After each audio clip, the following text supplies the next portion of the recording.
জামাত প্রসঙ্গে একটা আলাদা কোশ্চেন, সেটা হচ্ছে তারা এই বাংলাদেশটা চায় নাই। জামাত করে বা শিবির করে আমি ভুল করেছি বিষয়টা কিন্তু এমন না। জামাতের রাজনীতির যে সংস্কারের দুটো ধারা নিয়ে আমরা কথা বলেছিলাম, সেই দুটো ধারা নিয়ে যখন কথা বলেছি, একটি ছিল যে জামাত যে ইসলামী রাজনীতির ধারা এগিয়ে যাচ্ছে সেখানে তার দলটাকে ইনক্লুসিভ আকারে সে তৈরি করতে পারেনি।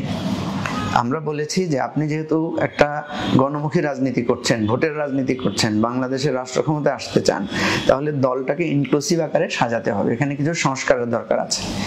দ্বিতীয়ত, আমাদের একটা শক্তিশালী অবস্থান ছিল 1971 সালে জামাত যে স্বাধীনতার বিরোধিতা করেছে, সেই প্রসঙ্গটাতে আমরা বলেছি জামাতকে একটা পর্যালোচনা করে একটা সুস্পষ্ট অবস্থান নিতে হবে। 71 সালে জামাত কি সঠিক করেছে না ভুল করেছে? যদি সে ভুল করে থাকে তাহলে সে জাতির কাছে সরি বলবে, এই বিতর্কটা সে শেষ করবে। আর যদি সে মনে করে যে না সে ঠিকই ছিল, তাহলে সুস্পষ্টভাবে এই বিষয়ে বক্তব্য দেবে। তাহলে মানুষ নির্ধারণ করবে যে জামাতের পজিশন কোনটাকে সে সাপোর্ট করবে।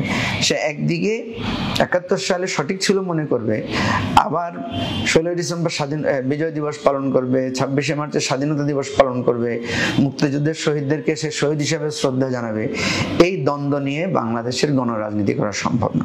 এই দুটি বিষয়ে আমরা যখন সুস্পষ্ট মত দিয়েছি, কথা বলেছি, আলোচনার দাবি তুলেছি, তখন জামাত আমাদেরকে দলের মধ্যে ষড়যন্ত্রকারী হিসেবে চিহ্নিত করে আমাদের বিরুদ্ধে একটা ব্যবস্থা নিয়েছে। আমরা সেটা মেনে নিয়েছি। আমি বলেছি যে কোনো অসুবিধা নেই, আমরা সেখান থেকে বেরিয়ে এসেছি এবং নতুন রাজনৈতিক দল, আমাদের যে চিন্তা দর্শন, সেটা হলো আমরা নতুন রাজনৈতিক দল শুরু করেছি।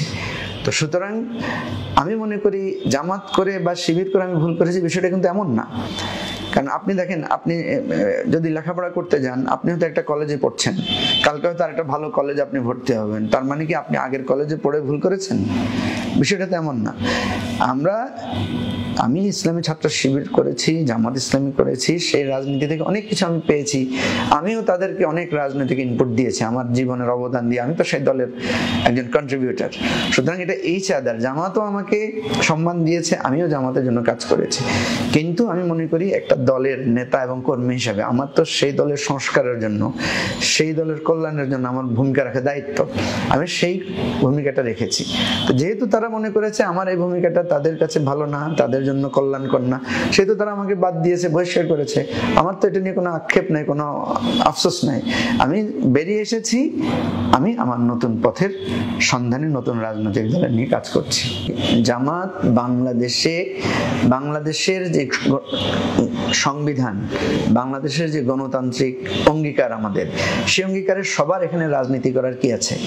অধিকার আছে। ধর্মীয় দল, যারা নাস্তিক্যবাদী দল, যারা সমাজতান্ত্রিক দল, প্রত্যেক দলেরই এখানে রাজনীতি করার কি আছে?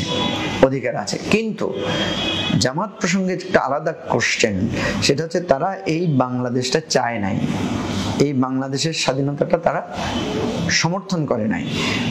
একটা দল যখন স্বাধীনতাকে সমর্থন করে না, সেই দেশটা যখন স্বাধীন হয়, তখন তাকে এই স্বাধীনতাটা মেনে নিতে হয়। আমি যতটুকু জানি, যতটুকু দেখেছি, জামাত এই স্বাধীনতাটাকে মেনে নিয়েই রাজনীতি করছে।